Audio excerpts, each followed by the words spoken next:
Igan sumentro sa kapayapaan, seguridad at ekonomiya ang paksa ng ASEAN-Russian Commemorative Summit na pinangunahan ni Pangulong Bongbong Marcos at Russian President Vladimir Putin.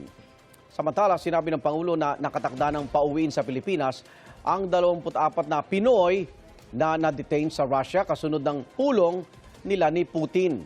May unang balita si Tina Panganiban Perez.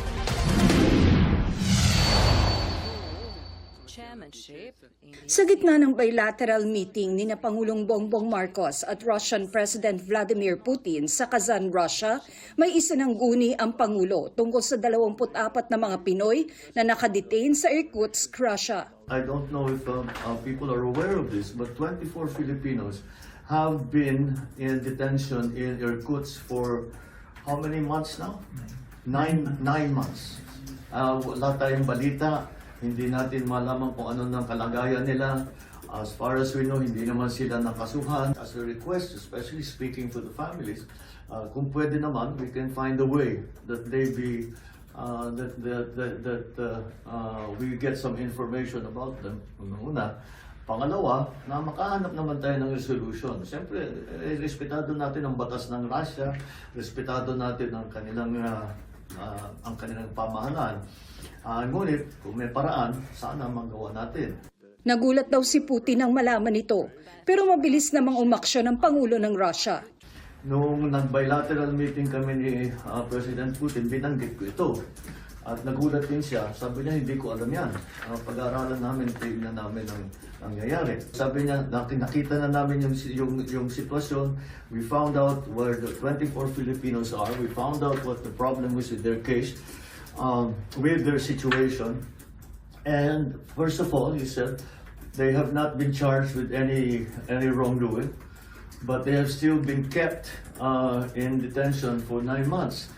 Ayon kay Pangulong Marcos, posibleng biktima ng illegal recruiter ang mga Pinoy. Ang naging problema nila was immigration. So sabi ni President Putin sa akin, sabi niya, hindi naman sila ang hinahabol namin. Hinahabol namin yung mga illegal recruiter. Yun ang kinakasuhan namin. At saka yun talaga mabigat ang kanilang kaso sa akin. Bale victims of human trafficking, sir? Yes, something like that. Ang magandang balita, ayon sa Pangulo, ire-release at ipapadeport na ang 24 na Pinoy at inaasahang makakauwi ng Pilipinas bukas. Wala nang ibinigay na dagdag na detalye kung taga saan ang mga Pinoy na dinetain sa Russia.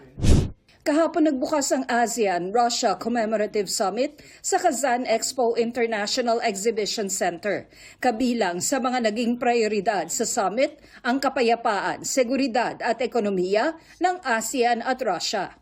As we mark this milestone, the Philippines would like to highlight 3 priorities that should animate our cooperation in the years ahead.